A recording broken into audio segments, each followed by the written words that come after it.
Welcome to Breslov Insights. We're reading Rebbe Nachman's advice. We're on festivals, Shabbat. 8. On Shabbat, the double portion of bread, the Lechem Mishnah, which the tzaddik enjoys, is a double portion of Torah, Mishneh Torah. Shabbat is a favored time for developing original Torah insights and ideas, two for every one. Shabbat spreads its influence over all the worlds and sends the light of its radiance to every level, bringing healing to the soul and the body. 9. The radiance which Shabbat brings into the world stirs men to return to Hashem out of love. When this happens, relief and healing are granted to the righteous, in place of the trials and suffering that they had to endure previously. People come to see them in a new light. They begin to understand the true greatness and beauty of their souls, and they start to treat them with respect and dignity. The individual also, the greater his purity, each on his own level, the greater the radiance and splendor that will shine from his soul, and the higher his standing will be in men's eyes.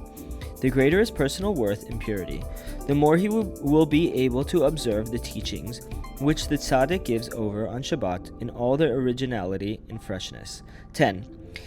Through observing Shabbat fittingly, the forces of evil in the klipot, the husks, are destroyed. The way to reach such a level on Shabbat observance is by making an effort to bring people closer to God through the secluded prayer and the meditation before Hashem, Hispodadut, examining oneself and bringing oneself to the reckoning for all of one's actions. 11. Shabbat in the world to come, in truth are in essence one concept. Through it, the wicked are brought down, and the true greatness of the tzaddikim and those who are genuinely pious is revealed. When this happens, the whole world draws closer to God, and men begin to call upon His blessed name. The faculty of speech becomes perfect. Speech becomes holy, and people experience true prayer. 12. A person who experiences the holiness of Shabbat can attain true purity, which means to understand his own lowliness and to be so aware of greatness of Israel that he is prepared to sacrifice his very life for them, as Moshe did. 13. On Shabbat, everybody experiences a certain enhancement of their perception of godliness, and through their own capacity to give love to their fellow creatures becomes greater. For a person's capacity to give love is related to the degree of his perception. And when he offers love to others, he in turn receives love from heaven. 14. We eat on Shabbat not to gratify our physical appetites, but in order to open the channels of blessing for the other 6 days of the week. 15. Preparing special delicacies for Shabbat is the main way of honoring the Shabbat.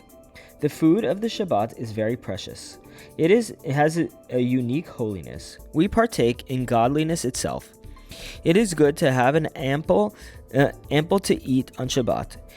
This in itself can make up for having desecrated the Shabbat in the past. 16.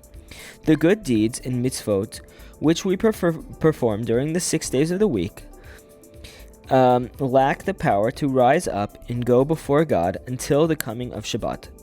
Then they all descend and come before Hashem Himself, and He has great delight from them, even from the mitzvot of ordinary people, which may be lacking in the proper degree of care and concentration with which the divine commandments should be carried out.